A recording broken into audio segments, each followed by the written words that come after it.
Oi, eu sou a Lari e hoje eu tô aqui pra falar sobre mais 2 livros da série Os Bridgertons, da Julia Quinn.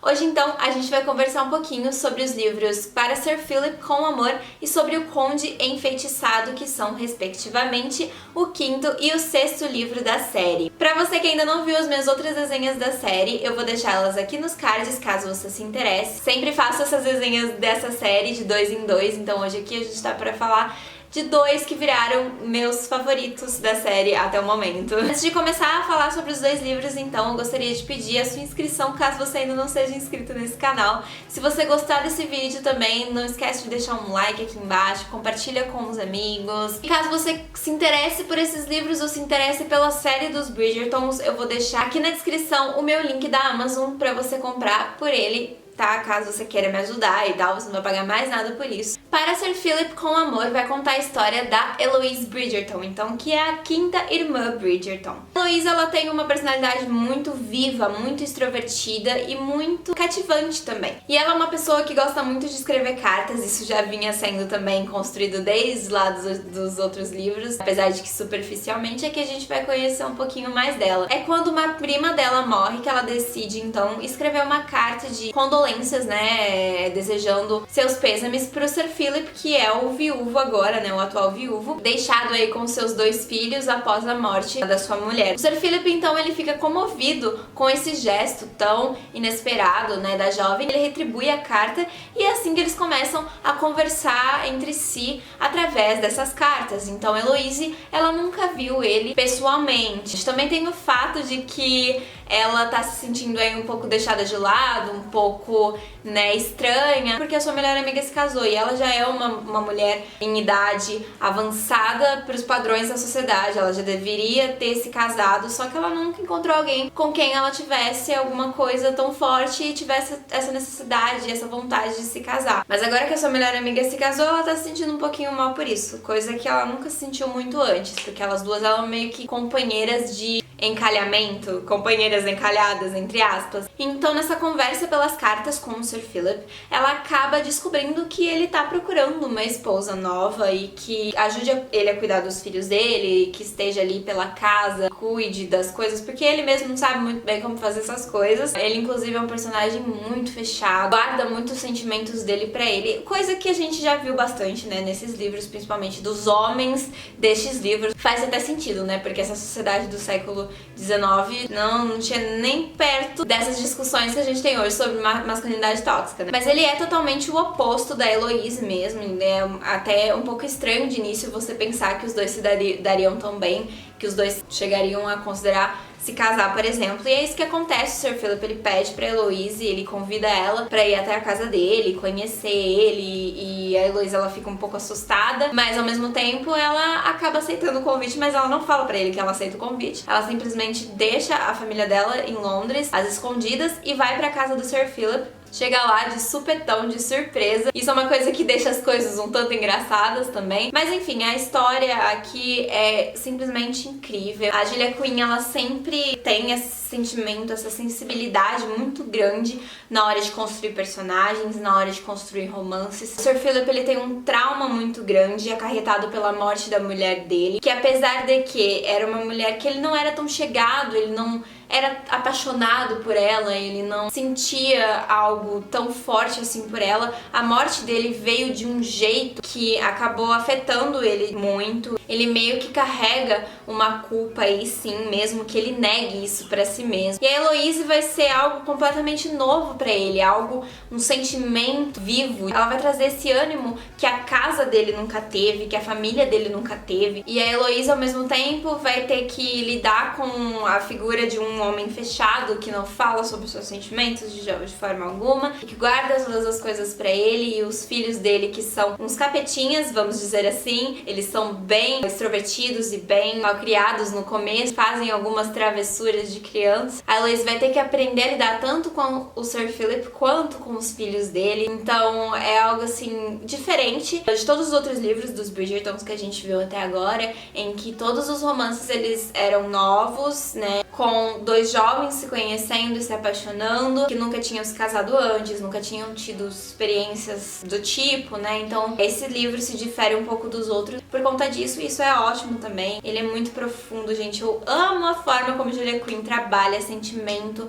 trabalha traumas. Mas agora o Conde Feitiçado, minha gente, assim, ó, pra mim quebrou todas as minhas expectativas em questão de romance e em questão de personagem. Esse livro então vai falar sobre a sexta irmã, a Francesca Bridgerton, que é a melhor personagem feminina pra mim até agora. Francesca, eu te venero. E a Francesca, e isso é algo também diferente dos outros livros, já começa esse livro casada. Ela está casada com o John Sterling, que é o conde de que o Martin, algo assim, gente, desculpa, esses títulos assim pra mim eu demoro pra decorar, mas ele tem um título super importante na alta sociedade, enfim, ela casou com um cara super foda. E também é um cara que ela ama muito, né? Só que a Francesca, infelizmente, ela vai ficar viúva logo no começo do livro, logo no primeiro ou segundo capítulo. E isso também já foi uma coisa comentada nos outros livros, né? A gente sempre soube que a Francesca era a irmã que tinha se casado e logo depois tinha ficado viúva. Isso foi um acontecimento muito pesado pra ela, inclusive, né, obviamente. Mesmo que eles estivessem casados há pouco tempo, ela ficou extremamente arrasada, assim como o melhor amigo e primo do ex-marido dela, né, do falecido John,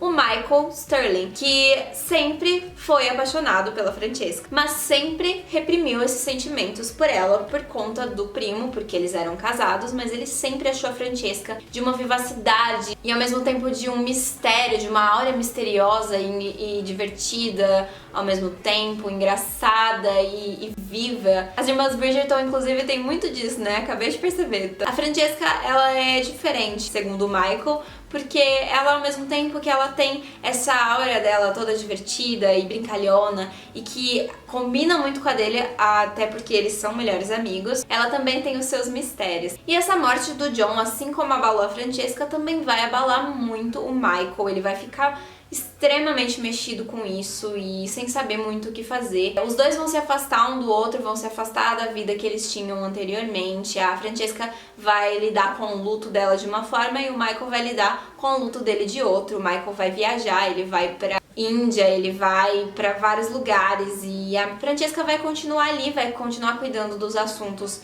que precisam ser cuidados. Ela é uma mulher extremamente forte, extremamente independente, que consegue lidar com essas coisas. Apesar de a gente também conhecer o lado emocional dela, até porque ela acabou de perder o marido dela, ela continua sendo uma mulher extremamente admirável, de verdade. Ela é a melhor personagem de todos os livros dos Bridgertons até agora, até o momento pra mim. Apesar das outras também terem o seu encanto, eu gosto de todas, gosto da Daphne, gosto da Sophie, gosto da Penélope, enfim, gosto de cada uma, mas a Francesca pra mim foi, assim, a mais ousada, a mais independente, a mais mulherão da porra que a gente conhece nos Bridgertons até agora. Enfim, vários anos se passam, eles lidando com essa dor, né, que é uma dor imensa mesmo. O Michael se sentindo também um tanto culpado, porque ele sempre desejou a Francesca, ele sempre foi apaixonado pela Francesca, mas ele nunca quis que o primo dele, né, morresse. Então, ele tenta ao máximo pra se afastar da Francesca mesmo, pra não pensar em nada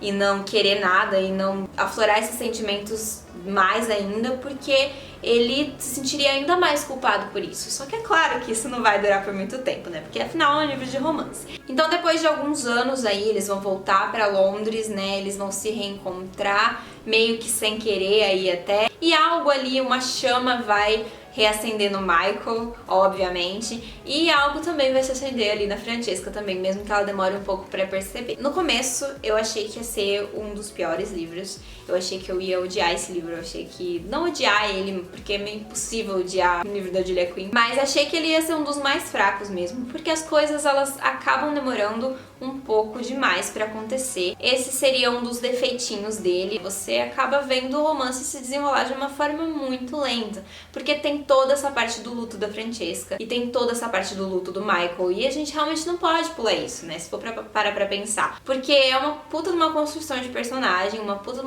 de um trauma, entendeu? Que eles têm ali, que não pode ser simplesmente ignorado ou descartado. Ao longo dessa primeira parte do livro, na verdade é mais do que uma primeira parte, até uns 60% do livro, eu acho, ou um pouquinho mais. O romance, ele não anda muito, né, como a gente tá acostumado a ver nos outros livros, mas mesmo assim a gente vê o desenvolvimento dos personagens entre si, eles sendo melhores amigos, isso é uma parte muito legal também, mas acaba ficando um pouco cansativa, algo que eu superei completamente depois que o romance começou a andar. Depois do primeiro beijo deles, tudo fluiu de uma forma que, assim, eu não consigo nem explicar, gente. A química deles, a forma como eles se conhecem, é algo extremamente imprescindível pro romance ser o romance que ele é. Porque desde o primeiro beijo a gente se sente completamente arrepiado. E a forma como o Michael fala com ela, a forma como ela incita ele e ela provoca ele, até mesmo nessas brincadeirinhas de amizades. Quando isso vai pro romance, gente, isso é uma coisa que, assim, é capaz de explodir a cabeça de tão boa que é, pelo menos pra mim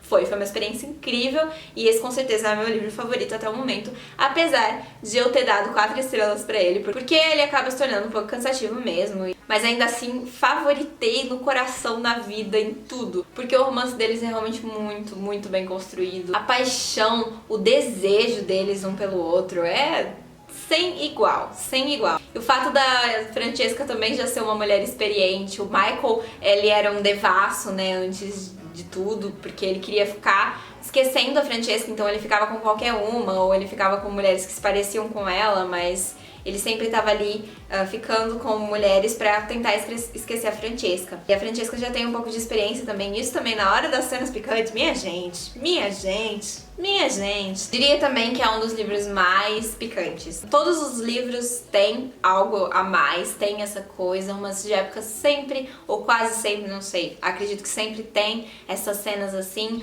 mas esse pra mim superou todas as expectativas e todos os outros. Enfim, eu não sei qual a opinião popular sobre esses dois livros, né? Sobre esse livro especificamente, qual livro dos Bridgertons é mais aclamado, mais amado. Então, se você já leu todos os livros dos Bridgertons, comenta aqui embaixo pra mim qual é o seu livro favorito, qual você acha que merece 5 estrelas favoritado ou que você simplesmente favoritou no seu coração pra sempre. Você acha que é o melhor? Pra mim, por enquanto é esse. Com certeza eu vou continuar a série, né? Aí a gente pode mudar de ideia, mas talvez não também. Bom, gente, essa foi a resenha dupla de hoje. Eu espero que esse vídeo não tenha ficado tão comprido, apesar de eu ter um pouco da impressão de que ele ficou. Espero que vocês tenham gostado. Se vocês gostaram, por favor, não esqueçam do gostei, de se inscrever no canal, compartilhar esse vídeo e minhas redes sociais estão todas aqui embaixo na descrição também. Foi isso, gente. Obrigada por assistirem até aqui. Tchau, até o próximo vídeo. Beijo! Ah, o link da Amazon ainda tá aqui embaixo, tá? Caso você queira comprar. Tchau!